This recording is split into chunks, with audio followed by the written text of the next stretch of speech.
Welcome to 5 with Phil, where we take just a few minutes, sometimes 5, sometimes a little bit more, and we answer the questions that you have for Pastor Phil. And so today's a great question, and it's this. Do you experience spiritual dryness? So I know the answer is no. Right, I was going to say we're done. Lead pastor.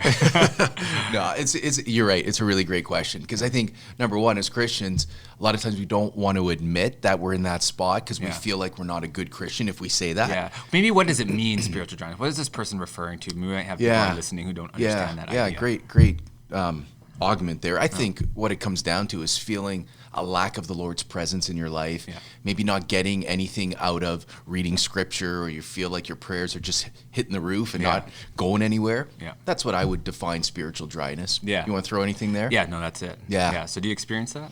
Yeah, we all do. I would say that's normal part of living the Christian spiritual life. I would caution and say, if you are experiencing it and you're not doing anything spiritual to enhance your spiritual, person, the solution's easy. Yeah. Start doing something. Yeah. So I'm spiritually dry. I haven't prayed. I don't go to church. I have, I'm filled with sin or whatever it might be. It's like, you will be. Yeah, okay. Right?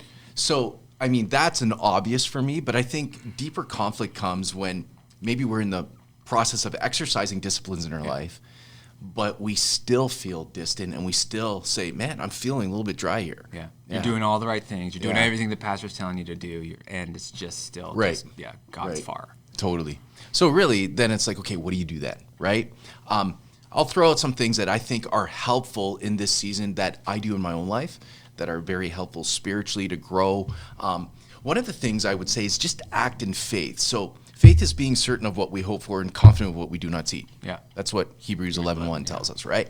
And so when we act in faith, we kind of just continue to practice our Christian life in a way that we're confident of something yet to come. Mm-hmm. So what I mean by that is don't give up.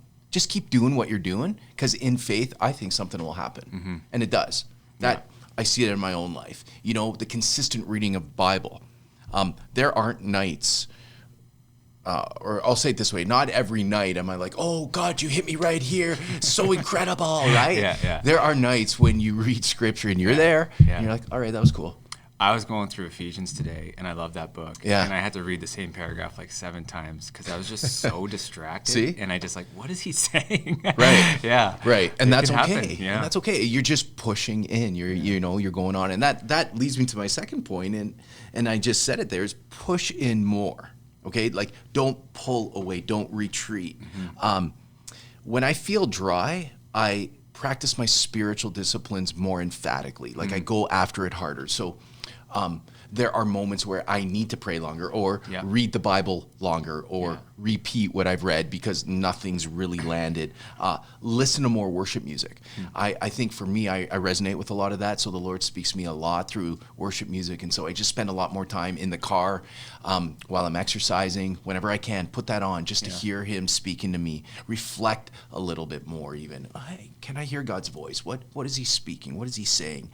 And what I've noticed is as you push in, you experience a breakthrough. Yeah. At some point, it could be days, could be a week, but at some point you have that breakthrough, and all of a sudden you're just like, okay, here we are.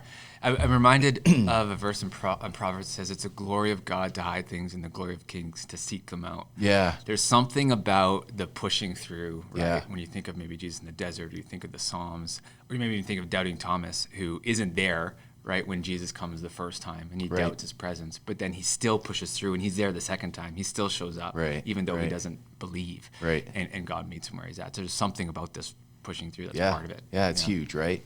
Another one is consistency. Just stay consistent. So attend church. Continue to attend church. Go to your life group. Continue to go to your small group. Continue to be consistent in all your disciplines, because the opposite of consistency is inconsistency, and that just feeds all of that. So I would just say inconsistency makes you more distant.